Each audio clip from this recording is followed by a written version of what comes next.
All right, Shalom, it's your brother Shamar from the Phoenix camp. And with that being said, I want to give all honor, glory, and praise to Yahweh, Bahashem Yahweh Shai, Bahashem Rakakadash. Double honors to the elders of Great Millstone, and peace and salutations to the brothers that are doing this work in truth and sincerity. I'm going to jump right into the scripture. This is Proverbs 15 and 22. It says, without counsel, it's like it's 15 and 32. It says, he that refuses instruction despises his own soul, but he that hears reproof gets understanding. So right now we are in a phase of grace, man, and that's a limited time offer, so to speak. So if you're not right with the Most High by now, then you better. The time's running short to get yourself right. If you're still making those same mistakes and you're still entertaining those same shortcomings that you've been carrying on yourself for so long and putting off those things that you ought not, there's gonna be a time where the Lord's gonna say, oh, you know what, enough of this shit, pretty much. Just destroy that man.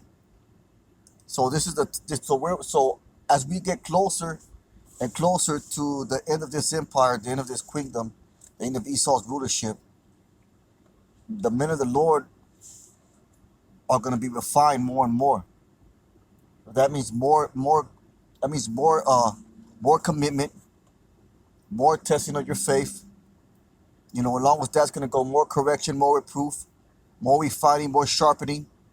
So the nigger mentality, the spick mentality is not going to work anymore. So if you're not a man that's given to reproof, if you're not a man that doesn't like to hear instruction, then the Lord's going to get rid of you, man. The Lord's going to get rid of you. So it's wise to receive instruction, man. I'm gonna read that back. He that refuses instruction despises his own soul, but he that hears reproof gets understanding. So first and foremost, you should be reproofing yourself. First and foremost, you should be rebuking and correcting yourself on a daily basis, man. You know, uh, like we always say, be hard on yourself, man. Hold yourself to a standard so that you can be a man in this truth, man. And that's what a man does. He holds himself to a standard. All the great men held themselves to a standard. The great warriors held themselves to a standard. Why do you think the military has when you go into the military, they hold you to a standard, and you fail to meet that standard, then you ain't eligible, man. Where do you think they got that from? They got that from the scriptures, because the law, statutes, and commandments, that's the standard. The code of conduct that's written in the book of Proverbs, Wisdom of Solomon, Sirach, that's the standard. So correct yourself by the word. Reprove yourself by the word, man. Other lesson we brought out yesterday was talking about cleansing. So cleansing was cleansing the filthiness of your old man. You gotta rebuke, and correct yourself, man. Instead, I'm gonna get I think Hebrews 12:15, real quick lesson here with the plantation. This is Hebrews 12:15, and it says I'll start at verse. Let's see, I'll start at verse 11.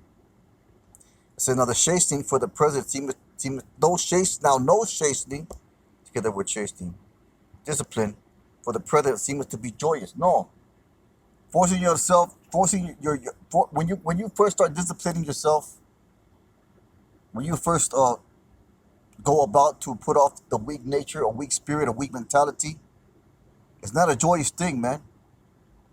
It's when you first, brothers go to the gym. When you first go to the gym, it's not a, you're gonna be sore, you're gonna be tired, you're gonna be grouchy because you're not used to exerting yourself as much. And that's when West men quit. They'll go for a few weeks, a couple days, whatever, and they'll hit it hard. They'll be sore and they quit, man. But if you get over that lump, if you get over that trial, if you get over that soreness, then you'll see results, and then you'll want to go. But I'm gonna run that back again. Now, no chastening for the present seems to be joyous. No discipline. You know, forcing yourself to do things, unpleasant things, hard things.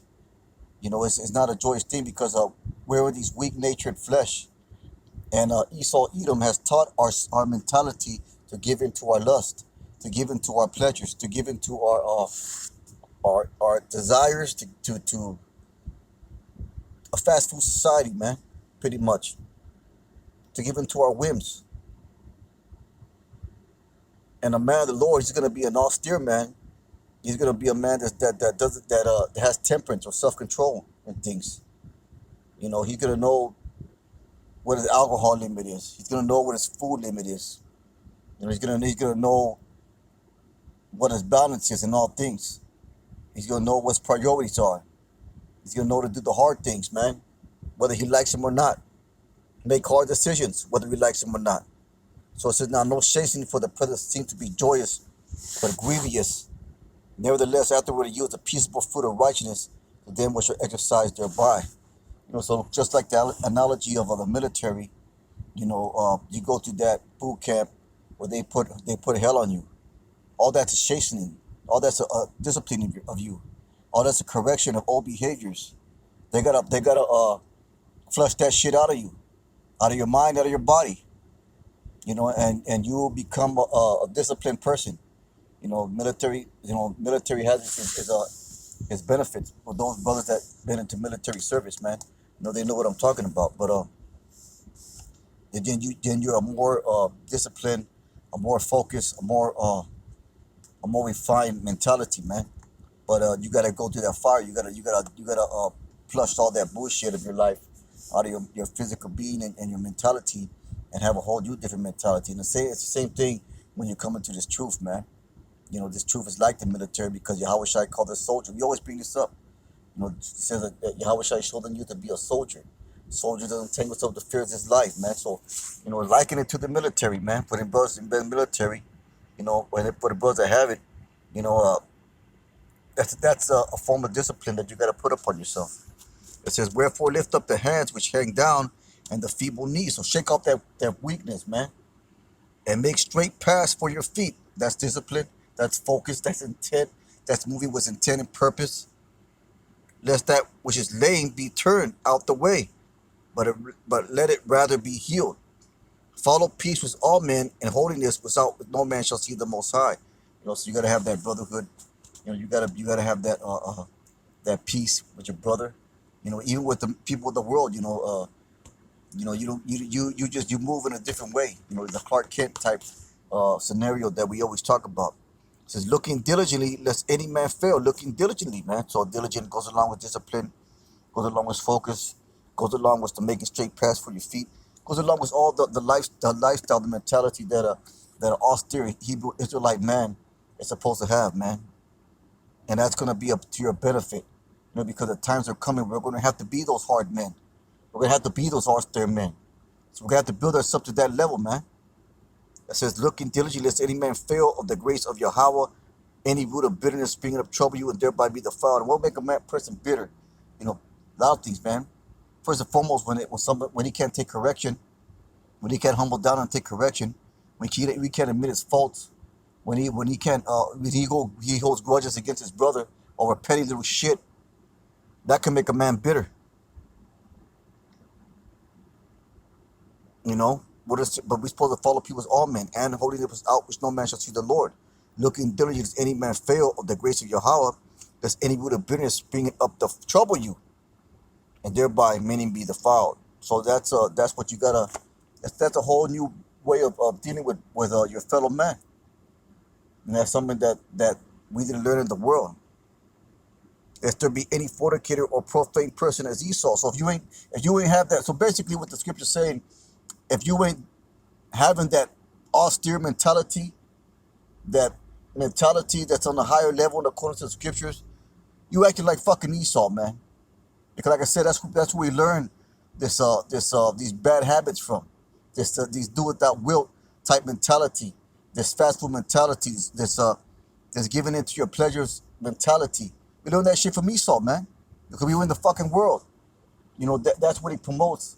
That's what he That's his propaganda. That's what he promotes, man. In the school system, entertainment, everything.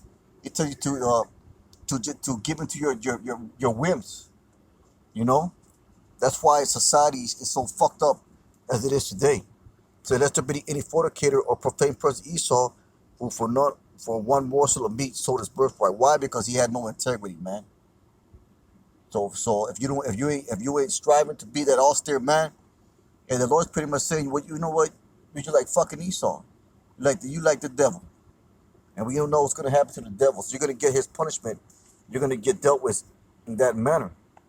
You know, and in the ancient days they did that too. There was a law of the rebellious son. You know, if you had a son and he wasn't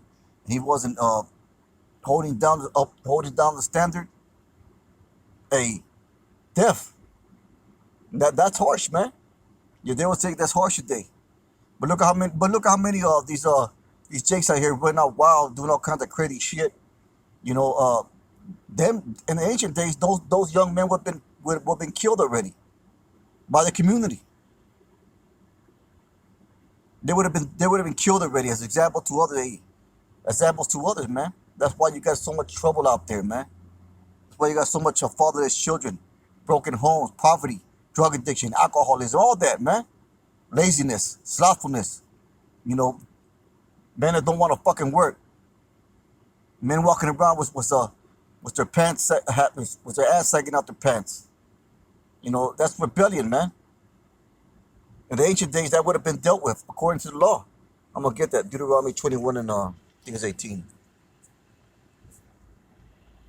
Deuteronomy 21 and 18, and it says, if a man have a stubborn and rebellious son, which will not obey the voice of the father or the voice of his mother, and that when they are chasing him, will not hearken to him.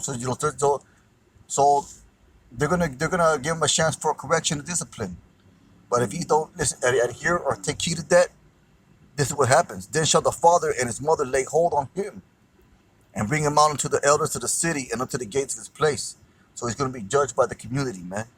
They shall say unto the elders of his city, this our son is stubborn and rebellious. He will not obey our voice. He's a glutton and a drunkard. He's just off. He's just full of shit. He just want to eat and drink. You don't want to do right, man. You don't want to contribute. You don't want to be a man. You want to be a spoiled little kid. And that's what we got, man. And they call it the baby boy syndrome, man. That's the baby boy syndrome. Brothers that seen that movie Baby Boy, I think it was Tyrese and Snoop Dogg. Brothers know what I'm talking about. But that's that baby boy syndrome, man. And all the men of the city shall stone him with stones, that he die. So shalt thou put out evil from among you, and all Israel shall hear it and fear it. And that's how you put away evil from you, man. That's how they did in the ancient days. So correction, discipline, all these traits, man, that that goes along with this truth. How you gonna be out there prophesying the destruction of America? How's a man gonna do that? But he living a nigger's life. He living a spick's life. The Lord ain't having that. So that's why self-reflection and self-correction and self-rebuke is paramount, man. With that being said, real quick lesson. I don't want to make it too long. Most I wouldn't hope was edified. There's a lot of scriptures in the Bible, that deal with correction, that deal with the Most High dealing with us as sons, chastening us. Whom He loves, He corrects us, man. With that being said, real quick lesson. Most I wouldn't hope was edifying. With that, I'm going to give honor, glory, and praise to Yahweh Bashim Yahushai. Kahala Yahweh Bashim Yahushai. Brothers, keep on pushing. Shalom.